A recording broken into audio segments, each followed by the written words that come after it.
Hi guys, Emma here, and today I'm going to be talking about Twin Peaks by picking some random topics from this box. I've done quite a few videos on this now and I'm quite far through. I haven't got that many topics left, but I'm going to keep going. And also, I just want to apologise because I am having some trouble with my memory. It sounds crazy, but it's something that I've had all my life, but it has been particularly bad lately, and I'm having trouble speaking. It's like verbal memory loss. So while it's always been a bit low grade, this year it's been particularly bad for me. And it was slightly amusing when I was putting like an odd pair of shoes on, but like last week, I literally forgot how old I am. What year is this? Sitting there thinking, I know that it's in a range of 3 numbers, but which one is it? And I was projecting my mind out into the horizon, trying to remember, and I literally couldn't. And the panic that was racing through my body, my heart was just racing, couldn't remember. So basically I'm having a bit of trouble speaking. Apologies for that if it comes across as annoying or anything. But apart from that, everything's okay. And hope you're all coping as well with what's going on this year. It's crazy, isn't it? So anyway, I think I'll just get going.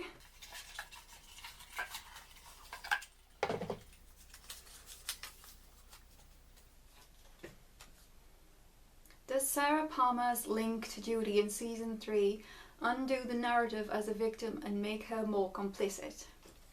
So after the Sarah Palmer reveal, or should I say the double reveal, because that's what we got really, I know that there were quite a lot of fans that expressed concern about this unexpected turn of events.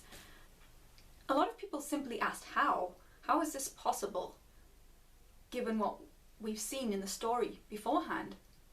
How was Sarah possessed, and when did it happen?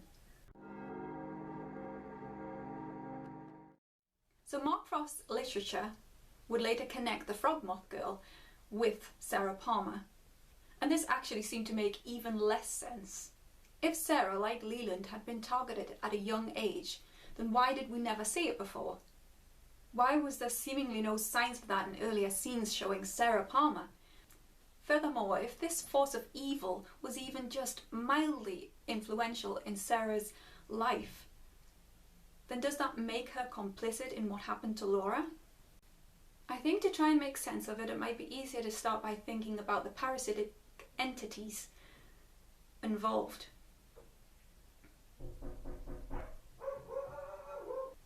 Bob and the Frogmoth. Are we saying that they're created by Jowday?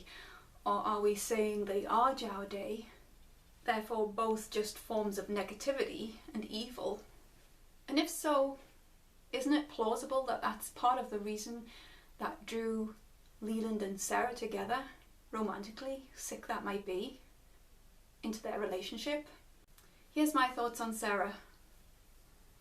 If Sarah is indeed the Frogmoth Girl in episode 8, then she is a victim of violence and oppression.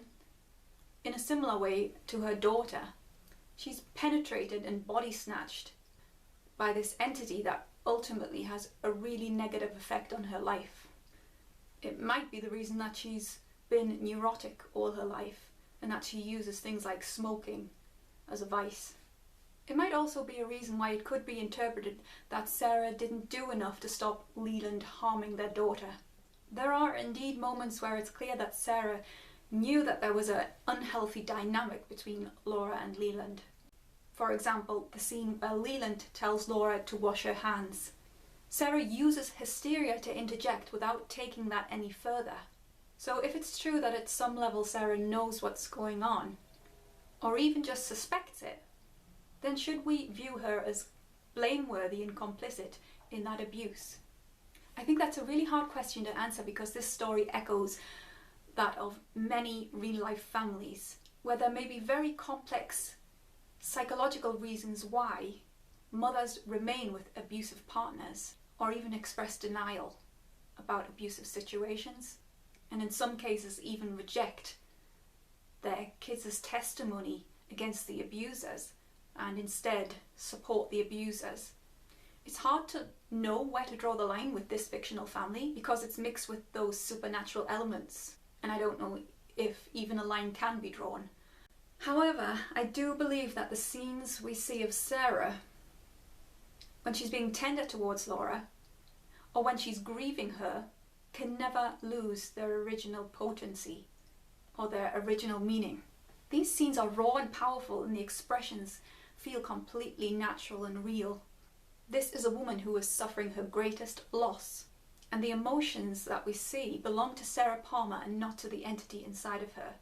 In which case, does knowing Sarah's history when we re-watch these earlier scenes with her simply mean that we feel even more pity now that we know she herself was also a child victim? Or do we feel angry that she didn't resist both her and Leland's actual inner demons as well as intellectual inner demons of regret, denial, fear and pain, and stop this all from happening? I personally know where I stand on that.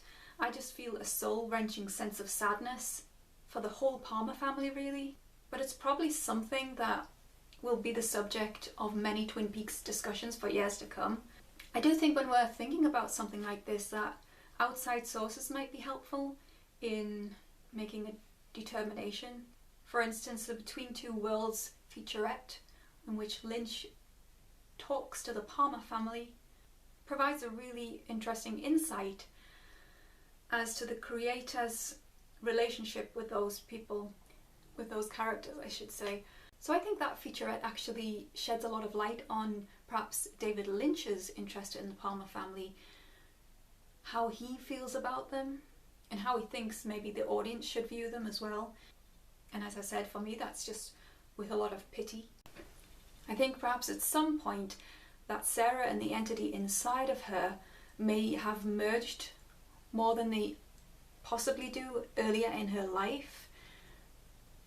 And that's why we ultimately see in season 3 a Sarah that is openly violent and who possibly, as indicated by the scene where she smashes Laura's picture, is channeling the feelings of her inner parasite rather than her own feelings of a mother. But it's hard to know because that scene is difficult to interpret one way or the other. Anyway, I think I'll leave it there and go on to the next topic. When did Twin Peaks become Twin Peaks? Because the initial pitch was very different to what the show became. So as far as I know, it was pitched simply as a murder mystery, with 6 episodes being commissioned after the pilot. It was apparently inspired by the real-life murder of someone called Hazel Drew. When it was pitched, apparently neither creator knew the killer of Laura Palmer, but rather more wanted to focus on plot lines driven by characters. Now, to be honest, all of that doesn't sound that original to me, and it certainly doesn't sound like the Twin Peaks that we know and the show that Twin Peaks would become. So when did Twin Peaks become Twin Peaks? So for me, I think it's moments when we realise this isn't what we're quite used to in terms of television stories and how they relate to an audience. At least at the time it was aired, this was true. So that feeling that we're outside of the norm of television standards. And also I think it's potentially when Twin Peaks feels dreamlike. I mean, you could argue that's actually from the very first scene with Josie looking in the mirror and humming, because that's so extraordinarily beautiful and calm. Maybe it's when Andy starts crying when they find Laura's body. Such a shocking display of vulnerability, but played comedically by the actor, is incredibly jarring in what initially appears to be a standard American cops investigating a murder of a young girl. It's just not what we expect to see. Possibly it's a build-up of all of these types of moments, which ultimately are led incredibly thickly the deeper we go into Twin Peaks and the more time we spend in that Twin Peaks world.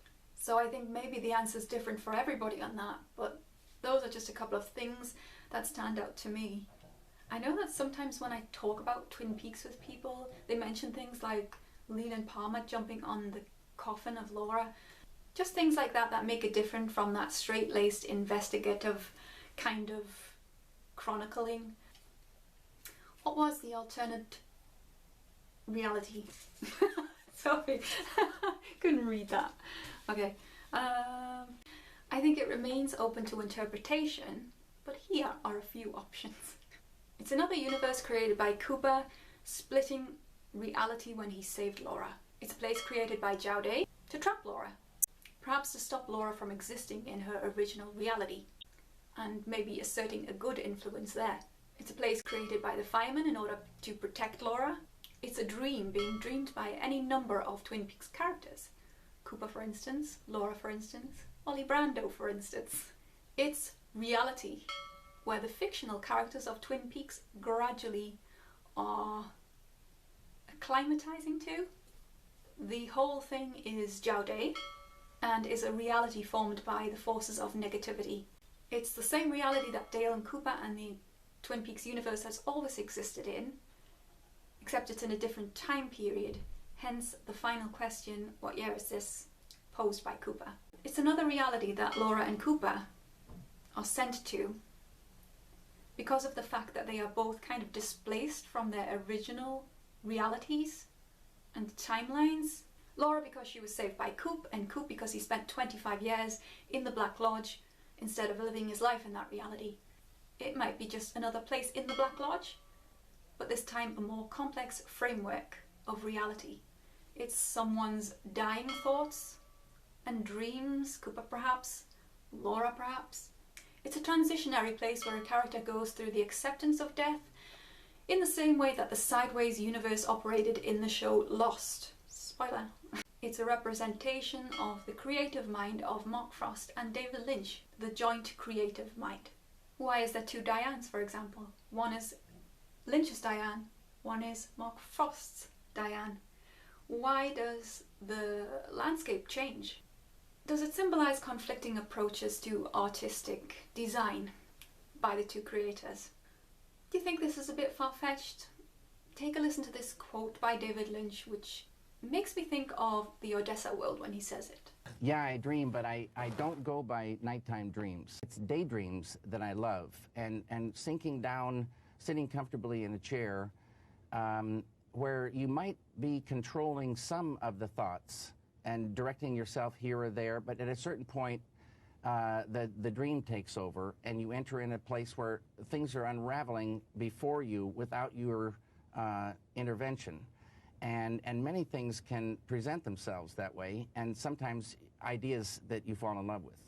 I'm sure there's more explanations that I haven't mentioned or even thought of, and I think it's ultimately going to depend on what you believe in and what you think is the most credible theory. I love the fact that we've been left with that puzzle until further notice anyway. Audrey's dance. Audrey's dance. So Audrey Horne's parts in The Return are perhaps some of the most abstract that we see in the entire season. I think a lot of us think that we've figured out at least some of what's going on with Audrey in season 3.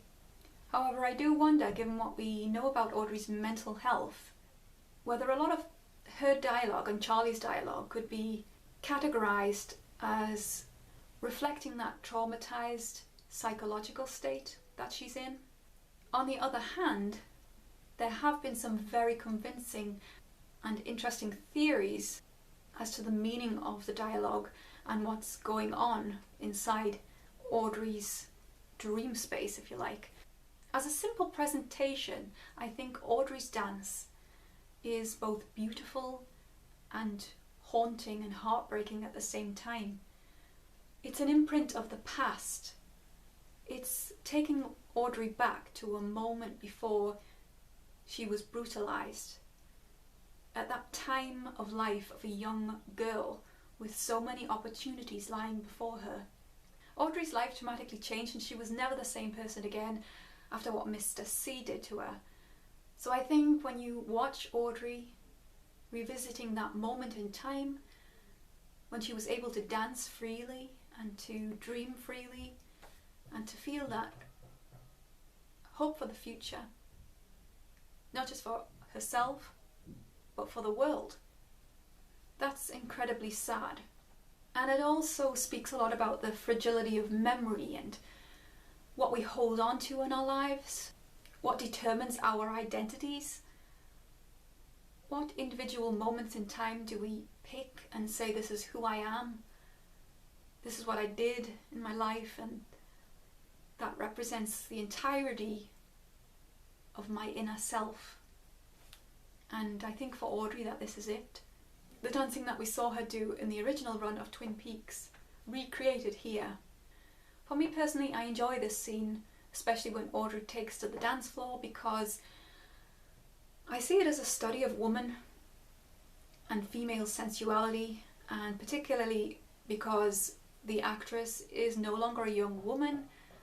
I really enjoy that she's being represented in this way.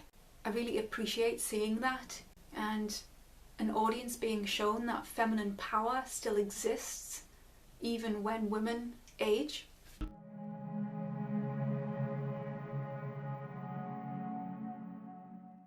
think all you can say about Audrey's story ultimately is that at the end of that Audrey's dance scene, there is light at the end of the tunnel.